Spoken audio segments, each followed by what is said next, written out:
And good afternoon. Once again, Mr. LP around the world 33 and a third, and we've been doing these video blogs here.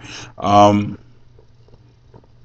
the original two entries, the previous two entries, were about getting started in acting, but this conversation came up, conversation came up to, as you can tell, I'm not used to using the camera.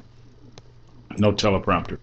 The conversation came up today about Dr. King, and all has been said about Dr. King. Great guy. I mean, the concept of, by the way, we're going to affect change without social unrest. Social disorder is what it was called. Yeah, hey, we're going to be there. We're going to march. We're going to protest. No violence, no resistance. Look at the world, folks. African American, we're people just like you. We're not being treated just like you. The aftermath, of course, civil rights legislation, the war on poverty. But here's the question that we posed, and we like to pose to you, especially if you're African American or have friends of African American. After the death of Dr. King, after the civil rights legislation, after the war on poverty, did we get it wrong? Did we as African Americans get it wrong? Because guess what?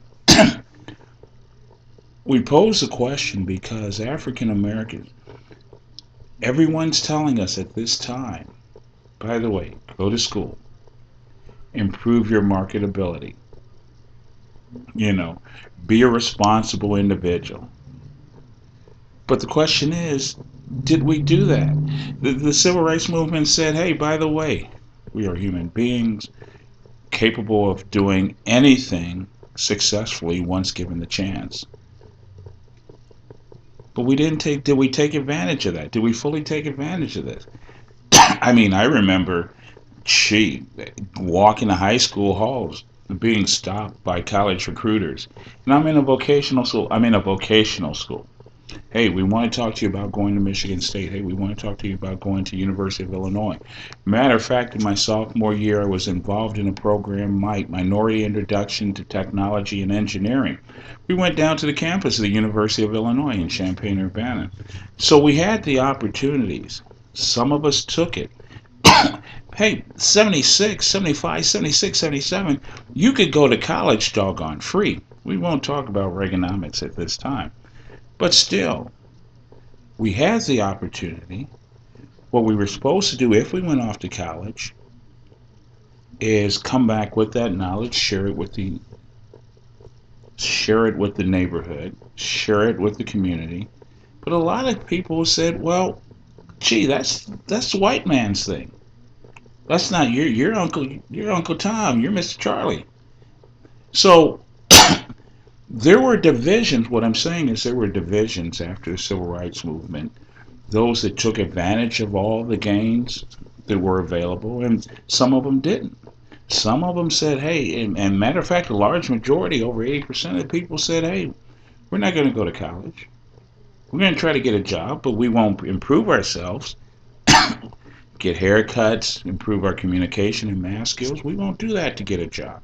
So those individuals were more concentrating, and this is the argument, on being black. So did we miss the ball just trying, instead of being men and women that happen to be black,